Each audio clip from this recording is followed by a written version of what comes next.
Okay welcome दोस्तों। तो कल हमने सोल ट्रेडिंग और एचयूएफ देखा था। आज के लेक्चर में हम पार्टनरशिप समझने वाले हैं। ओके, बहुत बार आप लोगों ने पार्टनरशिप बहुत जगह पे देखा होगा। जैसे सीए बनने के बाद बहुत लोग पार्टनरशिप डालते हैं, राइट। एडवोकेट्स की पार्टनरशिप होती है। देन आफ्टर बहुत बार आप लोग भी अपने दोस्तों के साथ बातें करते हो कि चल ना अपन पार्टनरशिप में बिजनेस शुरू करूया। बट ये पार्टनरशिप होता क्या है? एक चीज तो आपको समझ गई कि जब एक से ज्यादा लोग होते हैं बिजनेस करने के लिए तो उन्हें पार्टनर्स कहा जाता है जनरली, राइट। जैसे सोल ट्रेडर सिंगल पर्सन था, उससे सोल ट्रेडिंग में बहुत सारे लिमिटेशन आए होंगे, पैसों की दिक्कत होगी, हो सकता है वो इतना रिस्क ना लेना चाहता हो, तो वो क्या करता है, एक ऐसे पर्सन को ढूंढता है जो उसको बिजनेस में हेल्प कर सके और वो दोनों जिंदगी में आगे बढ़े करके। Okay, what is partnership firm? अब लॉ के एंगल से हम सारी चीजें समझेंगे। आपका सबका ध्यान यहाँ पे स्क्रीन पे होना चाहिए। चलो रीड करते हैं।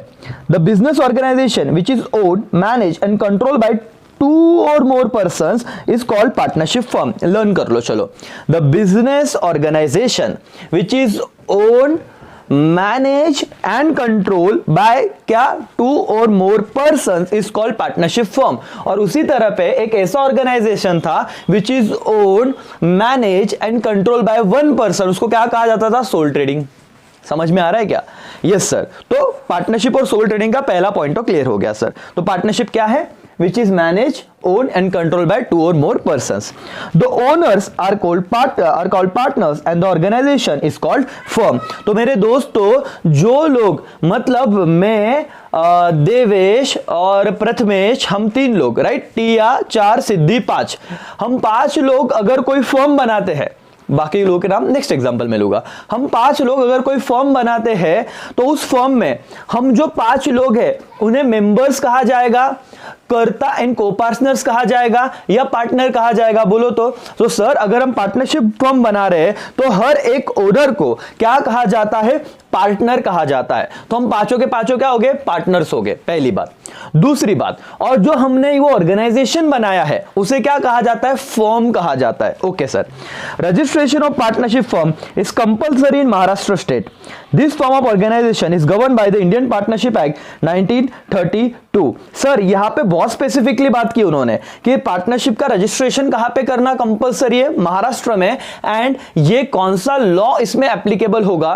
तो पार्टनरशिप एक्ट 1932 अगर पढ़ोगे तो आपको उस फॉर्म से रिलेटेड जितने भी लीगल बातें हैं सब कुछ समझ जाएगा करके, कोई टेंशन लेने का। तो अगर आपको पार्टनरशिप से रिलेटेड कोई डाउट है तो सीधा नेट पे ढूंढो पार्टनरशिप एक्ट 1932, बहुत सारे प्रोविजंस मिलेंगे। तो क्या करना है, क्या नहीं करना है, किस ढंग से क्या चीज करनी है, सारी बातें आपको वहां पे मिल जाएंगी। तो यस सर, बेसिक बातें समझ गई होगी।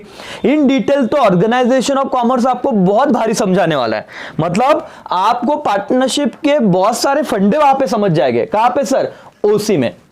यहां पे तो हम सिर्फ ऊपर ऊपर से समझ रहे क्योंकि हमको कंपनी तक पहुंचना है, और कंपनी तक पहुंचने से पहले बाकी के फॉर्म्स ऑफ ऑर्गेनाइजेशन के बारे में बेसिक अंडरस्टैंडिंग होना जरूरी है। यस और no? Yes sir. Features of partners पढ़ते हैं। पहला क्या फीचर है सर? कि this business started by agreement between two और मोर पर्सन। यस, कि 2 से ज्यादा लोग अगर अग्री है एक चीज को, एक काम करने को, तो ही इसे क्या कहा जाएगा? पार्टनरशिप कहा जाएगा। अग्रीमेंट से शुरुआत होती है। नंबर ऑफ पार्टनर मिनिमम 2 चाहिए, मैक्सिमम 50 फॉर जनरल बिजनेस। तो यहां पे लिमिटेशन है। सोल ट्रेडिंग में बोलो तो कितने लोग चाहिए थे? मिनिमम ओनली 1, मैक्सिमम ओनली 1, क्योंकि एक है तो ही सोल ट्रेडिंग कहा जाएगा, ज्यादा हुए तो सोल ट्रेडिंग का संबंधित नहीं आता। Okay sir. कर्ता में कोई लिमिट था क्या मिनिमम मैक्सिमम का? नहीं सर, जितने भी पैदा हुए सब क्या हो जाएंगे? को पार्टनर हो जाएंगे। तो वहां पे कोई मिनिमम और मैक्सिमम का लिमिट नहीं था। कौन से ऑर्गेनाइजेशन में? जॉइंट हिंदू फैमिली में, right. Joint Hindu family business में ना तो कर्ता ना तो को पार्टनर, मतलब समझ रहे हो, आपकी मेंबर्स का लिमिट नहीं था। पार्टनरशिप में क्या पार्टनर्स का लिमिट है? यहां सर मिनिमम तो 2 चाहिए, मैक्सिमम भी लिमिट दे दिया है। कितना sir? 50। The liability of partners is unlimited and joint and several। समझ लो मेरे भाइयों और बहनों, अनलिमिटेड का मतलब तो मैंने बता दिया था कि अगर बिजनेस में कुछ भी झोल हो रहा है, क्या कहा मैंने? बिजनेस में कुछ भी झोल हो रहा है, मेरे पर्सनल असेट भी बिक जाएंगे। अनलिमिटेड लाइबिलिटी है सर। और जॉइंट एंड सेवरल का मतलब क्या होता है? अगर अमोल, देवेश, प्रथमेश, टिया, तानिया और सिद्धि, हम 5 पार्टनर है। सपोज देवेश कुछ झोल करता है तो देवेश ने झोल किया हुआ सब किसको निस्तरना पड़ेगा, किस पे आएगा वो चीज, हम पे भी आएगा। क्योंकि हम ऐसे नहीं बोल सकते देवेश ने जोल केला तुम्हें त्यालाच पकड़ा, ना ना ना, देवेश हम सबकी बजा के जाएगा। मतलब लाइबिलिटी देवेश गया तो बोलेंगे त्याचा हिस्सा से, ना ना, तुम पार्टनर हो, जॉइंट एंड सेवरल, सब पे लाइबिलिटी मतलब आ जाएगा उस चीज का। समझ रहा है क्या? Yes sir. और डिटेल में उसी में आप सीख लोगे करके। Capital contributed by the partners, yes दोस्तों, अगर साथ में आ रहे तो सब पैसा भी लाएंगे करके। Partnership firm does not enjoy separate legal status, जैसे कंपनी का सेपरेट लीगल स्टेटस होता है उसी तरह उस तरह पार्टनरशिप का नहीं होता, ना तो सोल ट्रेडर का होता है। मैंने आपको तब ये पॉइंट समझाया था। In partnership firm partners can not transfer their share without their permission of other partner. Yes, all partners are joint owner as well as joint manager of the business. Yes, क्योंकि partner सब सहमति से आए हुए हैं, तो कोई एक बंदा ओनर रहेगा ऐसे नहीं चलेगा, वो जॉइंटली सारे ओनर रहते करके।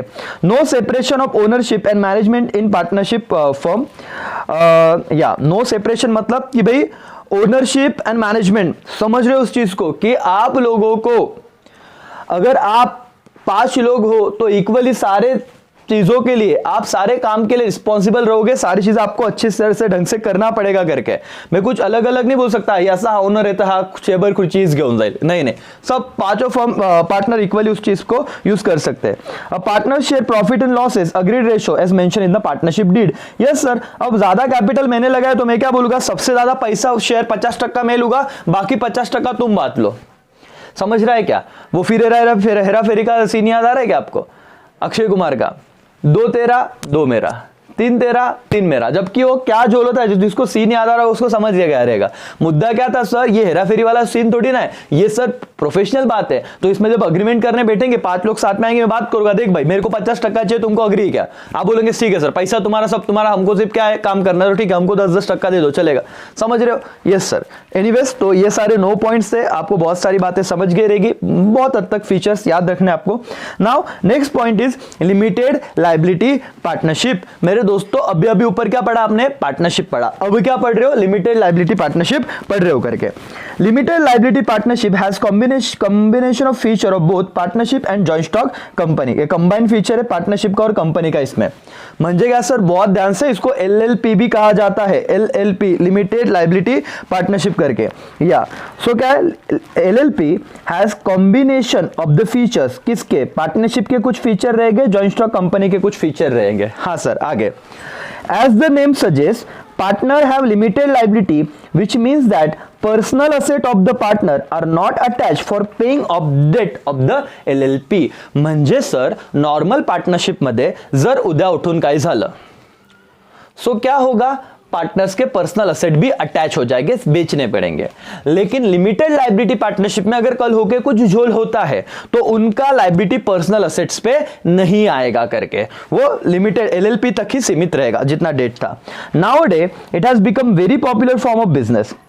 It has become very popular form of business. All limited liability partnership are governed by the Limited Liability Partnership Act 2018. तो 2008 सॉरी दोस्तों, भाई और बहनों, पार्टनरशिप एक्ट 1932 नॉर्मल पार्टनरशिप को गवर्न करेगा। और लिमिटेड लायबिलिटी पार्टनरशिप LLP के लिए कोई एक्ट बना? Yes sir. कौन सा? LLP act 2008। यहाँ पे प्रोविजन पढ़ लेना क्योंकि अभी अभी आया हुआ कंसेप्ट है 2008 में। फीचर्स क्या है? The limited liability partnership is separate legal entity. क्या सर नॉर्मल पार्टनरशिप फॉर्म जो सेपरेट लीगल एंटिटी था क्या? नहीं। क्या LLP सेपरेट लीगल एंटिटी है क्या? हाँ। That is body corporate. The LLP and the partner are distinct from each other. LLP अलग है, पार्टनर्स अलग है। Yes sir. आगे, the number of partner minimum two maximum unlimited. समझो फर्क को। नॉर्मल पार्टनरशिप में मैक्सिमम लिमिट कितना था? 50। यहाँ पे LLP में कोई मैक्सिमम लिमिट है क्या? नहीं सर। मिनिमम लिमिट है, हाँ, 2 पार्टनर मिनिमम, मैक्सिमम कितना? अनलिमिटेड। कंपेयर करो तो दिमाग में दोनों चीजें साइमल्टेनियसली चलता रहेगा और दोनों रिवाइज होगा और लॉन्ग टर्म याद भी रहेगा आपको। Yes sir. तीसरा, no requirement of minimum capital contribution. Okay, it is simple to form and easy to operate. ये जनरल पॉइंट है, अपने वर्ड्स में आप लिख सकते हो बिना लर्न किए। The liability of each partner is limited to his share as written in the agreement. कि सर फॉर एग्जांपल 50,000 मुझे कंट्रीब्यूट करने थे, अब तक मैंने 40,000 दे दिए, 10,000 मेरा पेंडिंग है फर्म की तरफ। तो अगर बिजनेस में कुछ झोल होता है तो मेरा जितना पेंडिंग है जितना लीगली मुझे देना है उतना ही मैं दूंगा, बाकी मेरे घर बंगलों पे कुछ नहीं होगा। समझ में आ रहा है क्या? तो यस, लिमिटेड लाइबिलिटी होता है, ये वाला पॉइंट वापस आ गया। It has low cost of information, कम से कम पैसा लगता है इसको फॉर्म करने में। There is no registration on joining और leaving the LLP except state in the partnership deed. Okay, there is no restriction, sorry, there is no restriction on joining and leaving the LLP. कोई जरूरत नहीं कि आपको कितने partner लेने हैं, कितने छोड़ के जाएंगे। अगर वो पार्टनरशिप डीड में, एग्रीमेंट में ऐसे नहीं हुआ है तो आप बिंदास कोई भी पर्सन को विदाउट एनी रिस्ट्रिक्शन वो इन हो सकता है करके। Double taxation avoided, there is no tax on share in the profit. Sir ये थोड़ा बड़ा कंसेप्ट है, लेकिन समझो, बहुत सिंपल टर्म में समझाता हूं कि अगर एलएलपी में आपको कोई प्रॉफिट हुआ है, क्या बोला मैंने, डबल टॅक्सेशन अवॉइडेड। म्हणजे काय सर, फर्म जर टॅक्स पे करती आहे आणि फर्म टॅक्स पेड करून तुम्हाला पैसे देती आहे, सो तुम्हाला त्या पैशांवर परत टैक्स देण्याची गरज नाही।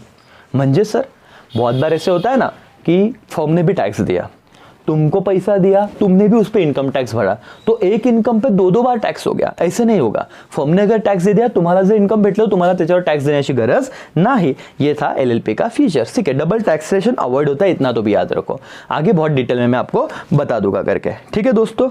यस सर, चलो ये वाला पॉइंट हो गया। नाउ कोऑपरेटिव सोसाइटी भी पढ़ लेते हैं ना। ओके, क्या है कोऑपरेटिव सोसाइटी, चलो देखते हैं। Cooperative society is voluntarily association, मतलब यहाँ पे लोगों को इसे मारपीट के लेके आया क्या, अरे चल तू चल तू चल तू चल, नहीं, वॉलेंटरीली, अपने इच्छा, स्वेच्छा, म्हणजे स्वतःच्या मर्जीने, खुद के खुशी से वो क्या है यहाँ पे पार्टनरशिप में आए हैं। Form to achieve certain economic objective, कौन से objective, economic objective. Nature of cooperative organisation is dash dash oriented, क्या करना है इनको, सर्विस देना है, तो एक फिलिंग द ब्लैंक्स आ सकता है। The nature of cooperative organisation is service oriented. The registration of cooperative society is compulsory in the state of Maharashtra under the Maharashtra state cooperative society act 1960। तो इतना याद रखना कि महाराष्ट्र में अगर आप कोऑपरेटिव बनाने का सोच रहे हो, कोऑपरेटिव सोसाइटी, तो अपने क्लाइंट को बोलना कि साहेब आता जर तुम्हाला तिथं कोऑपरेटिव सोसाइटी ओपन करायची आहे तर रजिस्ट्रेशन कंपल्सरी तुम्हारा करावाच लागेल। और कौन सा एक्ट एप्लीकेबल होता है, वहां पे एक्ट एप्लीकेबल होता है cooperative society act, Maharashtra cooperative society act 1960। What are the features of cooperative society? Registration compulsory है, ठीक है sir. Membership of cooperative society is open for all, कोई भी रिलीजन का हो, कोई भी कास्ट का हो, सबको, सबके लिए ओपन है करके उसका मेंबरशिप। मिनिमम रिक्वायरमेंट है, यस सर, मिनिमम 10 है, मैक्सिमम नो लिमिट। चलो, सोल ट्रेडिंग में मिनिमम कितना था, 1, मैक्सिमम 1 से ऊपर और खत्म हो जाता है, सोल ट्रेडिंग कहेंगे ही नहीं। Joint Hindu family, HUF, minimum requirement नहीं, मैक्सिमम नहीं, कोई संबंध नहीं, जितना भी बर्थ होगा मेंबर बनते जाएंगे। Partnership minimum 2, maximum 50। LLP minimum 2, maximum no limit. Cooperative society अगर 10 लोग है, क्या बोला, मिनिमम अगर 10 लोग है तो ही क्या होगा, कोऑपरेटिव सोसाइटी फॉर्म होगा। तो यहाँ पे आपको अगर फिलिंग द ब्लैंक्स आया, ऑब्जेक्टिव आया, तो लिखना कि कोऑपरेटिव सोसाइटी बनने के लिए मिनिमम कितने लोग चाहिए, 10 लोग चाहिए। मैक्सिमम कितने चाहिए, लिमिट नहीं दिए, नो लिमिट करके। The liability of member in the cooperative society is limited, मतलब अगर कोऑपरेटिव में कुछ झोल होता है तो मेंबर के घर बार बिकेंगे क्या, नहीं सर, क्योंकि लाइबिलिटी क्या है, लिमिटेड है। इसीलिए बहुत बार देखो public Jio limited, right, XYZ private limited, हर कंपनी के आगे लिमिटेड क्यों लिखा होता है, क्योंकि लाइबिलिटी क्या हो जाता है, लिमिटेड हो जाता है, मतलब फिर पर्सनल असेट पे नहीं कुछ दिक्कत होती करके। समझ में आ रहा है क्या, बहुत शॉर्ट और सिंपल तरीके से आपको बता रहा हूं मैं। आपने ऑब्जर्व किया रहेगा बहुत सारी कंपनी के नाम के आगे हमेशा लिमिटेड लिखा होता है। वो डिनोट क्या करता है, वो ये डिनोट करता है कि आप लोगों का, वो जो जितने भी मेंबर्स है उनका लाइबिलिटी क्या हो जाता है, एक लिमिट में आ जाता है, लिमिटेड हो जाता है करके। Yes, the different form of organisation as its aim is not maximize the profit but to provide service to its member। तो rather than profit maximization इनका फोकस होता है कोऑपरेटिव का सर्विस देने पे। The organization enjoy independent legal status from its member। चलो बताओ, क्या सोल ट्रेडिंग का इंडिपेंडेंट लीगल स्टेटस था क्या, नहीं सर। क्या पार्टनरशिप का इंडिपेंडेंट लीगल स्टेटस था क्या अलग से, नहीं सर। क्या एलएलपी का इंडिपेंडेंट लीगल स्टेटस था क्या? फर्म अलग, पार्टनर अलग। हाँ सर, वहां पे था क्योंकि बॉडी कॉर्पोरेट आ गया था एलएलपी एक्ट 2008 के हिसाब से। सर समझ रहा। कोऑपरेटिव में भी क्या ऐसे ही है क्या? हाँ सर, क्योंकि लिमिटेड लायबिलिटी अगेन, कोऑपरेटिव अलग, मेंबर अलग। या सर, तो सेपरेट लीगल एंटिटी, ये डिफरेंट है इसके मेंबर से। ये okay. The management of the cooperative organisation is democratic in nature, there is equity in the voting right, the following principle, one member one vote. कितना भी share खरीदो, जिसके पास ज्यादा पैसे उसके पास उसने ज्यादा शेयर खरीदे ज्यादा वोट देगा, ऐसा चलेगा नहीं। One member one vote, one person one vote, simple philosophy sir. म्हणजे बहुत बार अगर अमीर है वो क्या करेगा, लाखों शेयर खरीद लेगा और वन साइड रूल करेगा, मिस मालिका है, ऐसा चलेगा कि नहीं कोऑपरेटिव में? वहां पे क्या है, डेमोक्रेटिक मतलब वन मेंबर वन वोट। तुम कितना भी खरीदो, एक खरीदो तो भी वो राइट है, 1000 खरीदो तो भी वो राइट है। समझा? वन मेंबर वन वोट, ये वाला याद रखना। ओसी में इन डिटेल ये चीज होने ही वाली है। There is a control and supervision by the state government on the working of the cooperative organisation. ठीक है, तो किसका कंट्रोल लेता है? तो स्टेट गवर्नमेंट का इस पे कंट्रोल लेता है। दो गवर्नमेंट है। अब बोलना सर ये क्या था, सेंट्रल का नहीं, किसका रहता है? स्टेट का। अंडरलाइन करो, बहुत बार ये भी समझाना पड़ता तुम लोगों को। हाँ, a sole trading concern, joint Hindu family business, partnership firm could not meet the requirement of large scale business organization. All of them is a limited fund, have limited fund, no stability, unlimited liability, lack of managerial liability. इतनी सारी इसमें दुविधाएं थी, इतनी सारी इसमें तकलीफें थी, तो हमको जरूरत पड़ी अब कि एक नया फॉर्म ऑफ ऑर्गेनाइजेशन लाया जाए। हमने वो ऑप्शन देखा जो इन सब के लिमिटेशन को हटा दे, जो ये आपने पॉइंट पढ़ा। So the joint stock company was establish, और इसके लिए हम लोग ने क्या किया, कंपनी एस्टैब्लिश किया। और अब नेक्स्ट सेशन में हम लोग जॉइंट स्टॉक कंपनी पढ़ेंगे। समझा क्या आपको? ये पढ़ने का तरीका रहता है सर, रट के कुछ नहीं होगा। एक दिन पहले बुक लिया उठाया घुमा, नहीं कुछ होगा।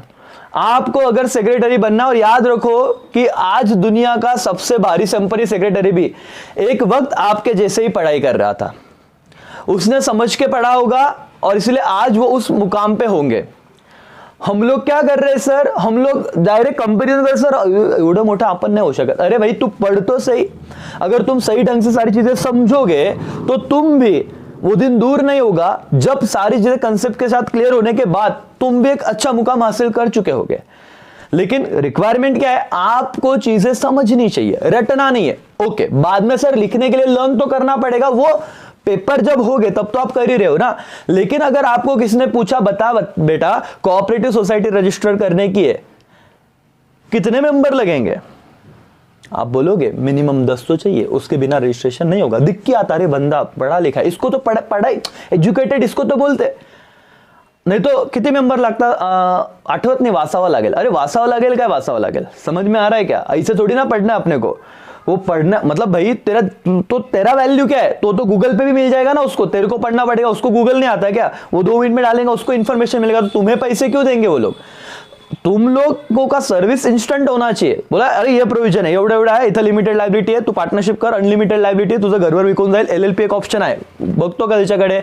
बताओ क्या होता है एलएलपी, डिटेल में नहीं, लेकिन बेसिक तो बता पाए। समझा क्या? लेकिन इन सब में लिमिटेशन था, इसलिए कंपनी पे जाओगे, और आगे का पूरा जर्नी एसपी कंपनी का है। तो कंपनी डायरेक्ट जाते तो तुमको लगता है अरे ठीक है सालते सालते करूंगे, नहीं, ये सोल ट्रेडिंग से लेके अब तक कोऑपरेटिव तक सारी बातें आपको समझनी चाहिए। इसीलिए ये लेक्चर वापस पहले 2 लेक्चर लगता है, तो पूरे देखो, और फिर हम जाएंगे कल से या फिर नेक्स्ट लेक्चर में कंपनी, जॉइंट स्टॉक कंपनी पढ़ना चालू करेंगे। होप सो आपको समझ रहा है दोस्तों। ऐसे ही पढ़ते रहो, अपने दोस्तों के साथ शेयर करो, जो उनको बोलो पहले खुद पढ़ो और बाद में लेक्चर देखो, तो उनको ना समझेगा कि डिफरेंस क्या है। ठीक है, तो चलो आज के लेक्चर में यही रुकते हैं। Thank you so much, bye bye, take care, जय हिंद, जय भारत।